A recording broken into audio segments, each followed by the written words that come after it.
Judul khotbah saya hari ini adalah Resting in His Faithfulness. Lukas 11 ayat 9 sampai 13. Ini bicara tentang apa? Tentang Allah yang baik.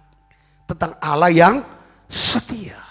Oleh karena itu, aku berkata kepadamu, mintalah, maka akan diberikan kepadamu. Carilah, maka kamu akan mendapatkan. Ketuklah, maka pintu akan dibukakan bagimu. Karena setiap orang yang meminta, menerima.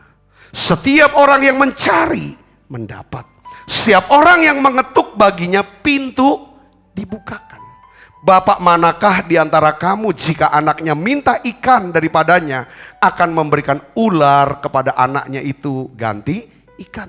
Atau jika ia minta telur akan memberikannya kepadanya kala jengking? Jadi jika kamu yang jahat tahu memberi pemberian yang baik kepada anak-anakmu, apalagi siapa saudara?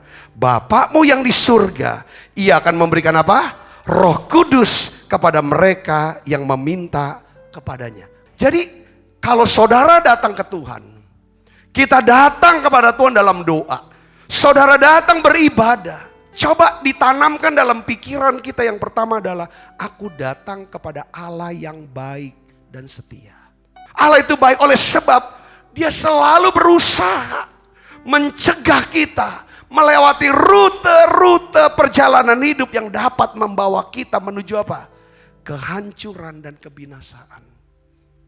Oleh karena kasihnya, Dia tuntun kita menuju jalan apa? Jalan keselamatan, jalan kelimpahan, jalan kesejahteraan.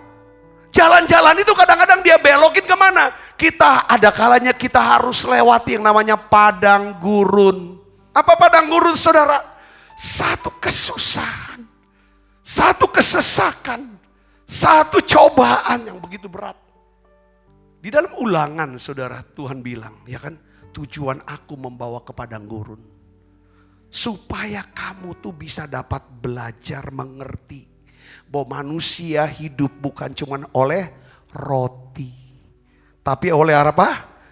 Manusia hidup dari segala yang diucapkan oleh Tuhan. Saudara sadar nggak? Ketika Tuhan tuntun kita ke padang gurun, di situ kita mulai ngerti, iya ya.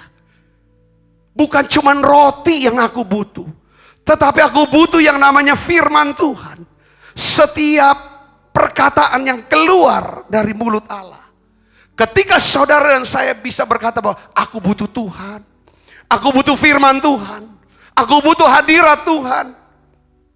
Dengar baik saudara, ketika kita mengerti bahwa manusia hidup bukan dari roti saja, tetapi manusia hidup dari segala yang diucapkan Tuhan, maka kita baru bisa mengerti kita punya Allah yang apa?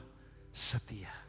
Dia Allah yang dapat dipercayai, Dia Allah yang dapat diandalkan, sehingga kita bisa mempercayai dan mengandalkan kesetiaannya. Resting in His faithfulness.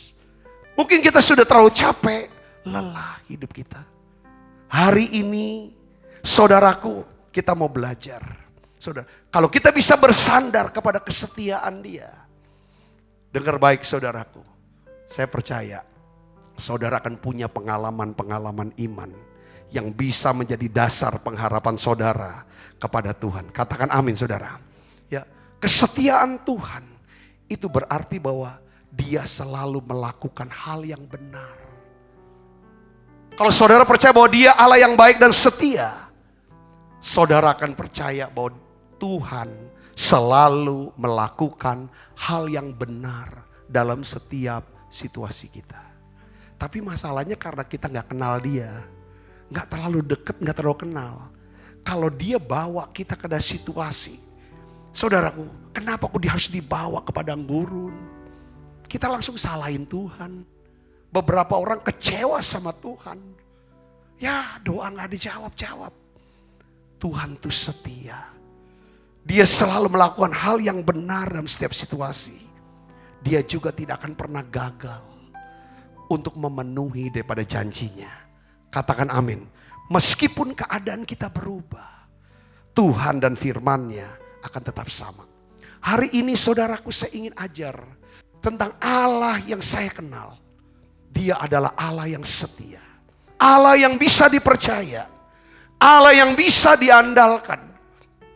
Sekalipun situasi sepertinya tidak mungkin lagi ada jalan keluar. Tapi kalau kita belajar untuk bersandar kepada kesetiaan Dia, saudaraku, maka Tuhan juga akan bisa pakai saudara dan saya. Ya kan? Untuk apa? Memberikan yang namanya bahu kita. Supaya banyak jiwa-jiwa bisa bersandar. Karena saudara bisa dipercaya dan diandalkan. Katakan amin saudara. Ini namanya integritas. Saya ingat satu ayat yang Tuhan Yesus kasih perumpamaan. Dari Matius 13 ayat 31 sampai 32. Yesus membentangkan suatu perumpamaan lain kepada mereka, katanya, hal kerajaan surga itu seumpama biji sesawi yang diambil dan ditabur orang di ladangnya. Memang biji itu yang paling kecil dari segala jenis benih. Tetapi apabila sudah tumbuh sesawi itu lebih besar dari sayuran yang lain. Saudaraku, bahkan bisa menjadi apa? Pohon, sehingga burung-burung di udara datang bersarang pada cabang-cabangnya. Perhatikan, mungkin saudara kecil dalam pemandangan masyarakat. Secara status sosial kah? Mungkin kita pernah gagal kah? Pernah jatuh kah? Mungkin kita orang yang terbuang.